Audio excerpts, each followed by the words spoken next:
Hello, product people. I'm so excited to be back online. I know that some of us may be a little bit tired and overwhelmed with online meetings. However, we know that sharing is caring. And because we do care, we want to stay connected. We plan a couple of product tanks next year, and we want to keep them short, like one presenter Q&A session. And we hope you can join us in the future. In the meantime, you can always reach us via our Product Tank Poland Facebook profile or Product Tank Kraków meetup homepage.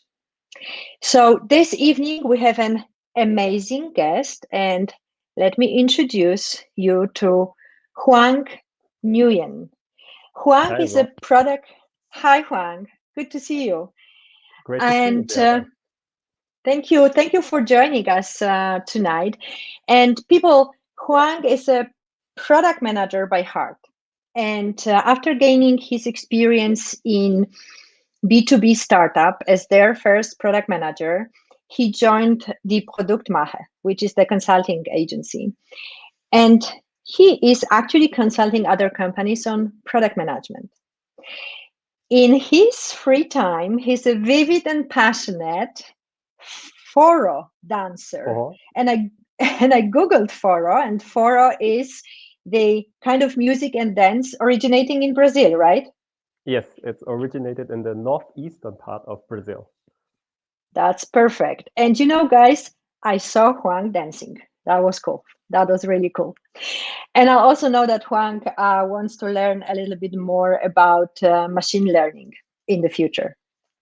So in his talk today, Huang is going to share his experience and his techniques that he learned and applied when facing uncomfortable conversations and difficult situations. We all actually face them on our daily basis as product managers. Whenever you have any questions to Huang, please submit them on the chat and we will address them at the end of the talk. Huang, the mic is yours. All right. So you can see my screen. Is that correct? Beata, can you give me a short feedback? Yes. Okay, thank you very much. So I want to have a small addition to what Beata has said. So in my company, I am specialized in data-driven product management. So I work a lot with machine learning. I work a lot with data-driven. I even like to code myself. So I like to get my hands dirty. But I also found out that the world is not always explainable by data. And that people are a big part of the product management jobs. So that's why ProductTank Kraków, I brought a question for you. What conversation as a product manager scares you the most? Is it giving bad feedback? Admitting mistakes? Or is it facing a really difficult stakeholder at work? If it's any of those three, I can tell you that I can relate because I was afraid of giving bad feedback, admitting mistakes, and facing conflicts. In fact, I was so afraid and it was so uncomfortable for me that I spent a lot of time to research what can I do to improve that. And now I can give you the perfect formula to avoid difficult conversations. No, I wish I could do that. The truth is, difficult conversations nowadays still feel uncomfortable. And that is good, because if it were not uncomfortable, it would not be a difficult conversation. That's what makes them difficult, right? And one thing I can tell you is that what we fear doing most is usually what we most need to do, just as Tim Ferriss has said. And as a good product manager and fellow product managers, you probably know the importance in our job of moving beyond our comfort zone. So today, I want to give you the tools to be ready, even when you feel afraid or uncomfortable. Let's start with some theory. You should know that every difficult conversation has a certain structure underneath it. It actually is based on 3 sub-conversations: the what happened conversations, the feelings conversations, and the identity conversation. Now, 2 things about this. First of all, this is all based on solid research by the Harvard Negotiation Project. And second, when I talk about conversation, I don't always mean the things you hear when you speak to a person, because the interesting things in a difficult conversation are often those which are not being said. So what the other person is thinking, what he is feeling or she is feeling, and what's going on in their head about their identity. We will walk through all 3 of them and kind of try to explain what you need to look out for. And let's start with what happened. Regarding the what happened conversation, you will surely enjoy, instead of going through, dive deep into the theory, to start with a personal story. Now, Beate has already said in the introduction that I'm working at DieProduktMacher, and we are a consulting/agency company. And there I have the privilege or the chance to work in a lot of different companies for different customers and different companies, and get an overview and insight into lots of companies, how product management is done by their place. And let's jump back early in my career. It was the start of a new project, and I was called to be the product manager for a Scrum team. And we had our first planning approaching.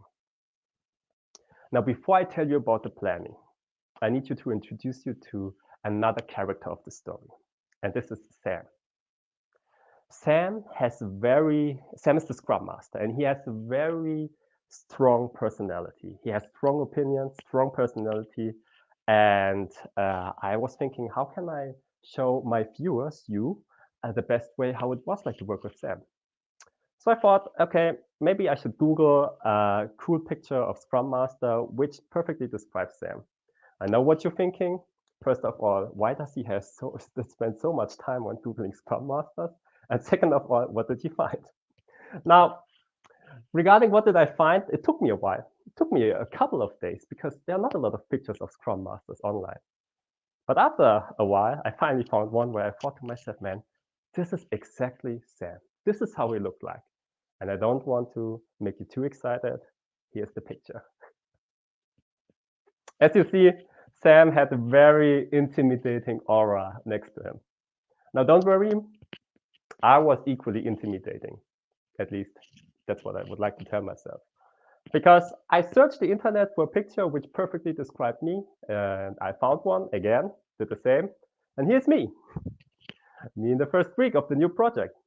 Fun fact, you see that guy is carrying a notebook. And in fact, I do really walk around in real life when there's not Corona with my notebook all the time, where I can take notes of things people say. Now, you should know what was happening. It was the first week of the project. I was at my desk and Sam was dropping by. He said, "You must be the new product manager." I said, "Yes, that's me."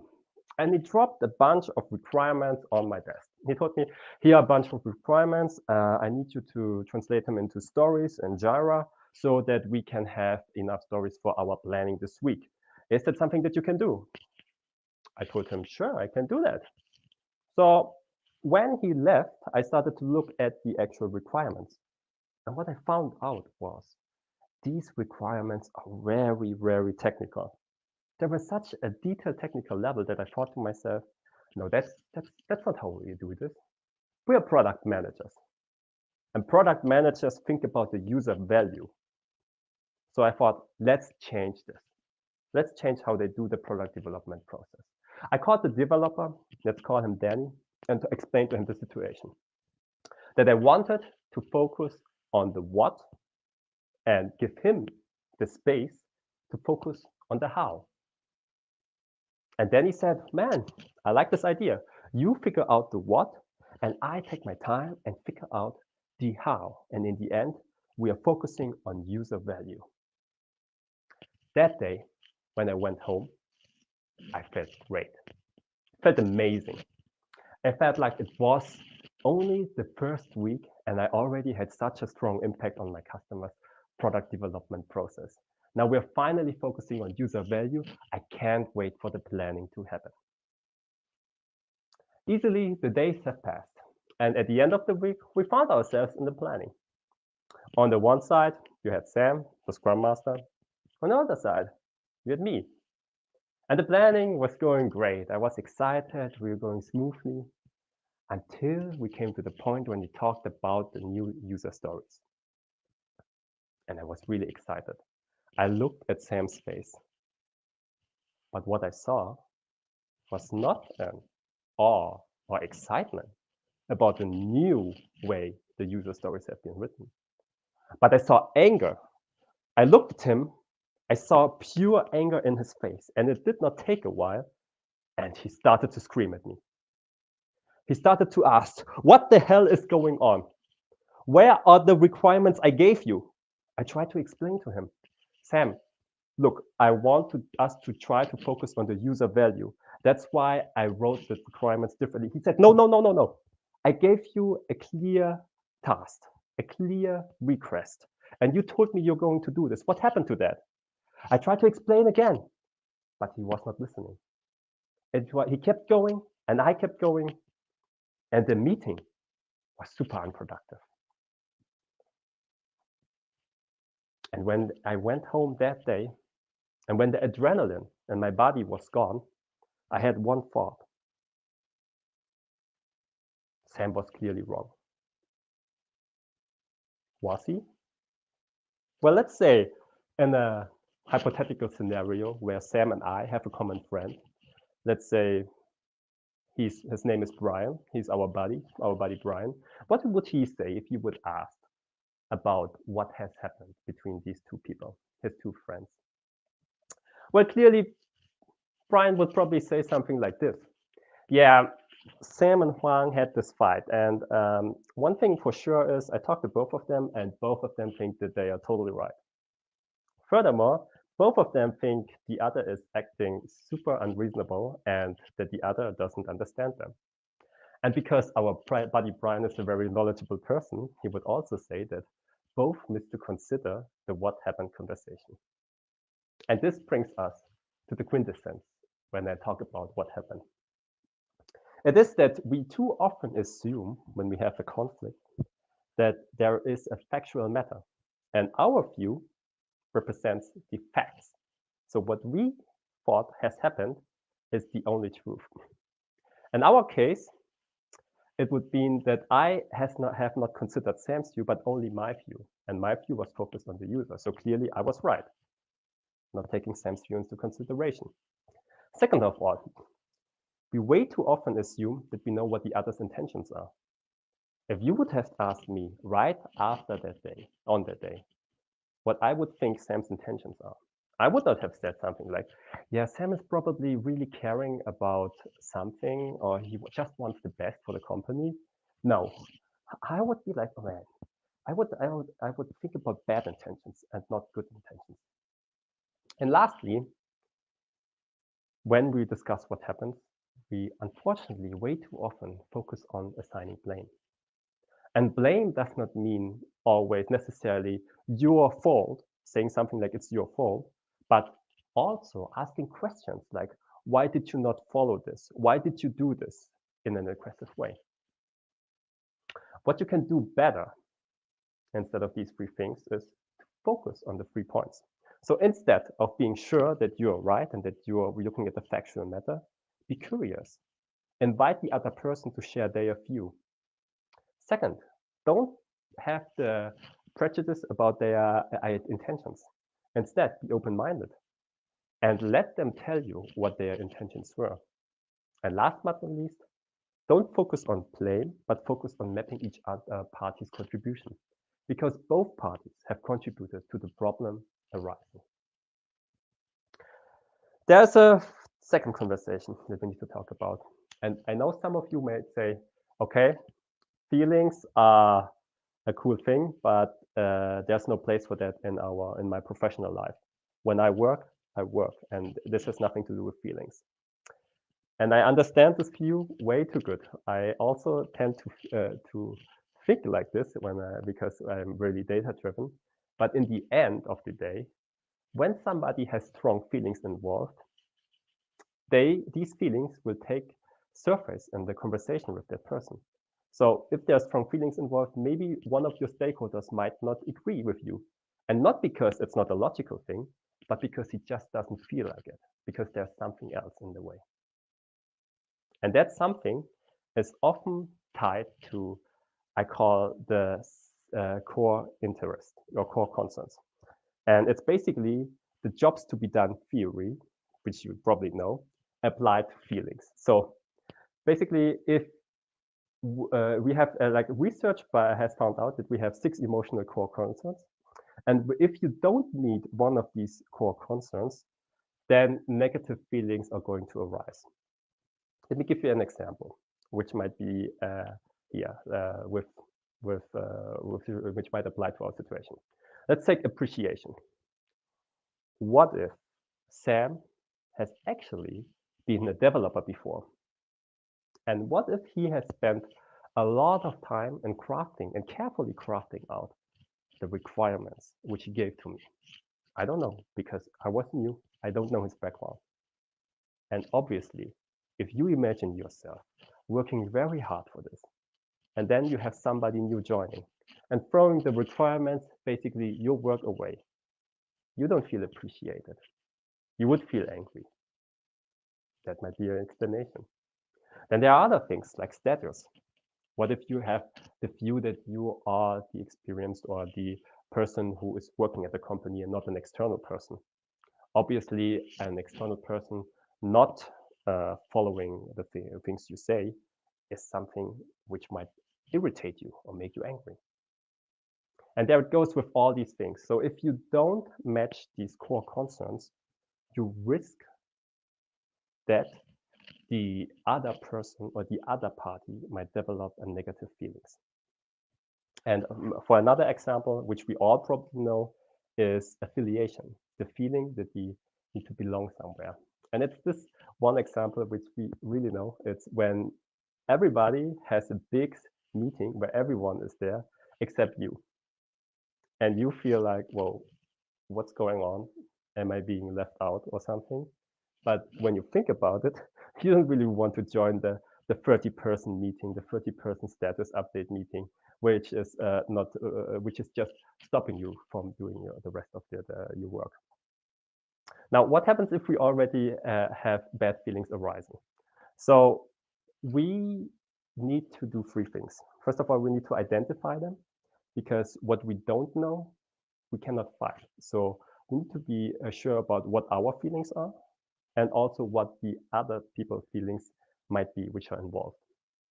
Second, regarding ours and others' feelings, we can negotiate them, because feelings are not always fixed. It's more a bodily reaction which is fixed. But how you think and interpret this body reaction, that's a different story. One tip, what I mean and how I use it is, for example, before big speeches, just like when I was talking at the Product Management Festival 2020, I feel the adrenaline. And I could tell myself, oh, I'm scared. I'm scared. It's going okay, because I feel my heart pumping faster and feel the adrenaline. But also another way how I can interpret this is I'm getting excited. Okay, my body is really excited, because both when you are scared and when you're excited, your body's reaction is the same. Your heart is pumping, your adrenaline is going, and you feel that you need to move. And last but not least, we also need to acknowledge feelings, because if the feelings, as I said in the introduction, are hidden and not being acknowledged, they might carry over to your conversation. So let's talk about the last conversation, and this is identity. And identity is a very strong word. When I talk about identity, I talk about the story that we tell ourselves about ourselves. And there is one central identity question which we have in our working life. And that is the question of, am I a competent person or not? Regarding identities, you need to know that there is one big risk, and this is the all or nothing syndrome. It's basically to think that you are either or. In terms of your core identity of being competent, it's either you're competent or you're not competent. Let's think of us. Think of my situation and my story. When it was the first week and I finished talking to Danny, the developer, how did I feel? I felt great. I felt all-time high because I felt like I had such a competency to affect the product development process of this huge company already in my first week. And how did I feel after the meeting and the planning? I felt really low. I felt like I hit rock bottom. I felt like, oh my gosh, it is the first week and already one person of the team deeply hates me. How will I last another month? And that's how you see my identity was not switching in the middle area, the gray area, but it was either or. Either you're competent, either you're not competent, either black or either white. And this is the trap which we can all fall into. And what you can do against this is the same, similar to feelings. First of all, you need to become aware of your identity issues and theirs. And when you are aware of what identities are at stake, you need to complexify them by adopting the end state. So what this means is becoming very specific. Instead of telling yourself you are competent or you are incompetent, become very specific. So in my case, it would be instead of saying, oh, I'm so competent after I had this meeting with the developer and changing the product development process, I would tell myself, sometimes I have strong drive and have the ability to strive and the willingness to drive change.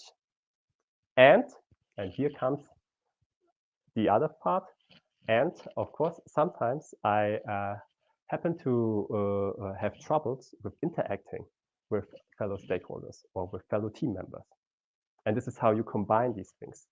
You complexify your identity by getting more detailed and listing these details in an and stance. That way, you both are aware that in reality, your identity is not a black or white thing, but it's a really complex thing. And last but not least, regarding identity, you can practice self-acceptance. Because we all do mistakes, we are all humans. And when my friends ask me regarding advice, or when I see my friends or my colleagues beating themselves up about mistakes or situations which did not went well for them, I try to offer one question. I would say, okay, I see you beating yourself up about the last project because it did not go well. But imagine you were talking, that you were your best friend.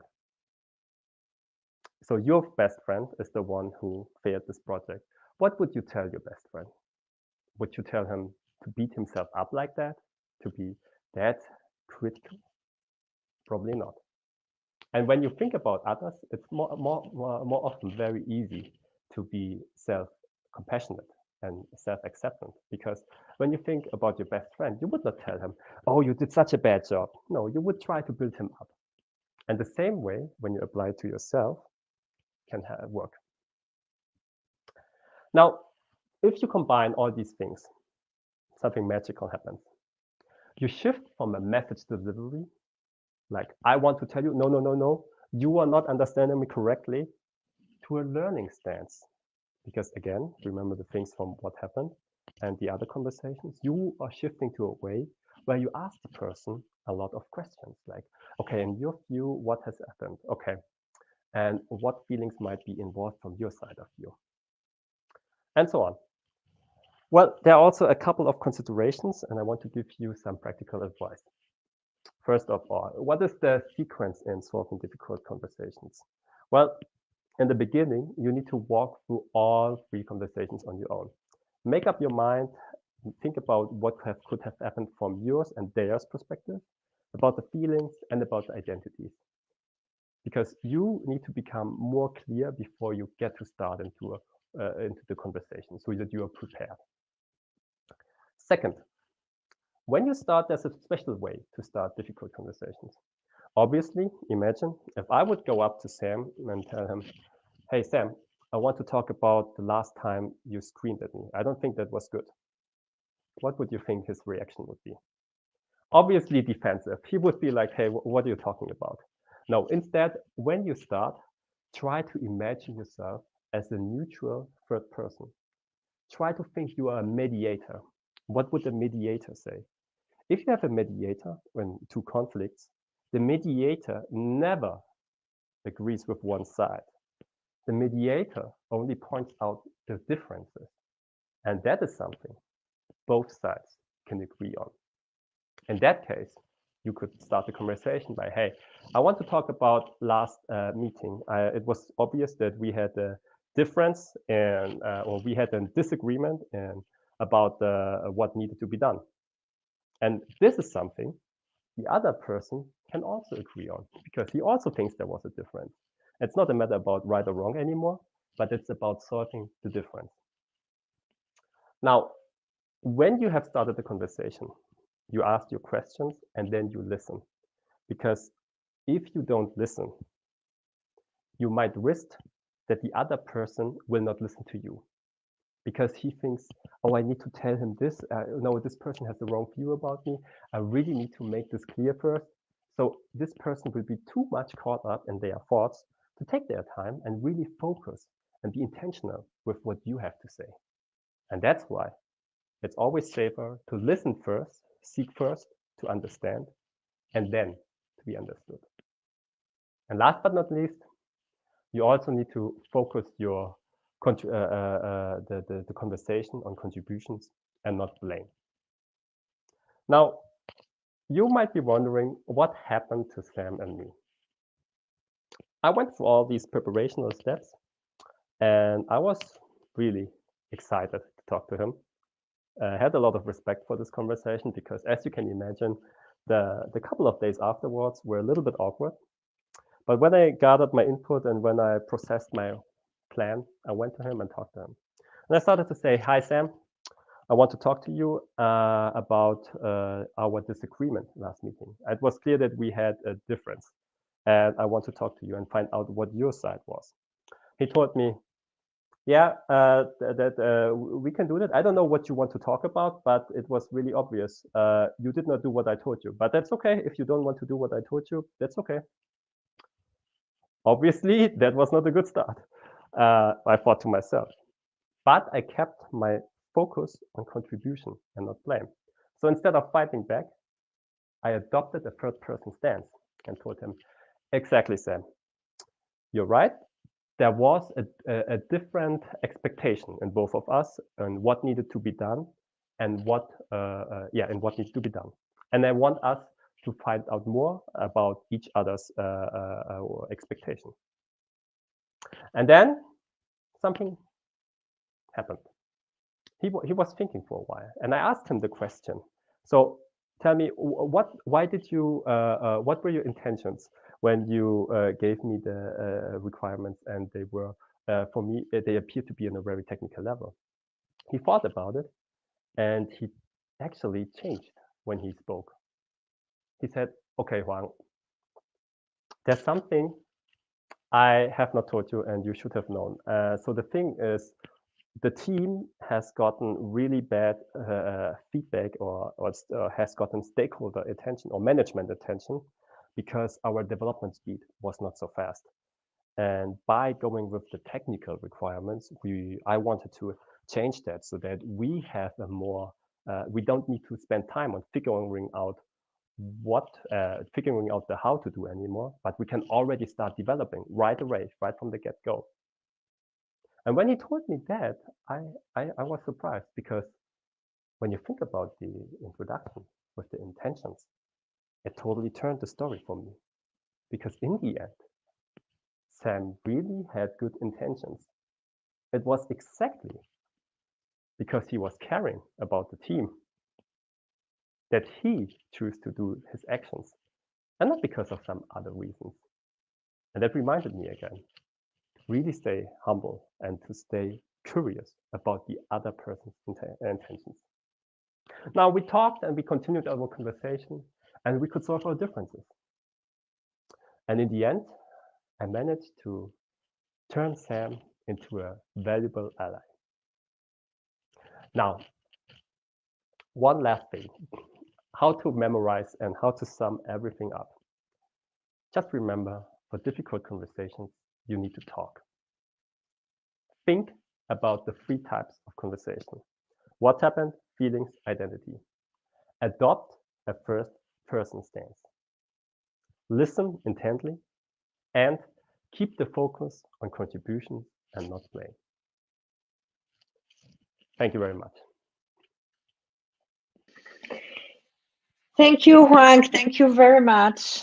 That was really energizing actually for me, and I think that was energizing for some people as well. If you have any questions, please post them to the chat. I try to show one comment from James, and I think it came exactly the moment you showed the first slide with a tiger and yourself being a humble product manager standing next to it. So he said, I need to share this. So James, yes, you can share this. The recording is going to be available on the Mind the Product YouTube channel. If you need to share the tiger, feel free. And if you have, guys, any questions to Huang, feel free to chat them. Actually, Huang, I have one request. Can I post a link? Because I really do need the assistance of all the viewers right now. Because one thing I want you to do for me is to give me feedback. So this is the sure. only way I can improve. I will send the link to you in the chat. Actually, I will share my screen really quick and have prepared the QR code. So if that's easier for the people, they can join the feedback form with this QR code. So really, please, if you have the time, please take the time and give me the feedback. It means a lot for me because it helps me improve and helps me structure for next talks. So I would really appreciate it. Thank you very much. Sure, I will keep this barcode here, this QR code here for a while, so everybody can grab it.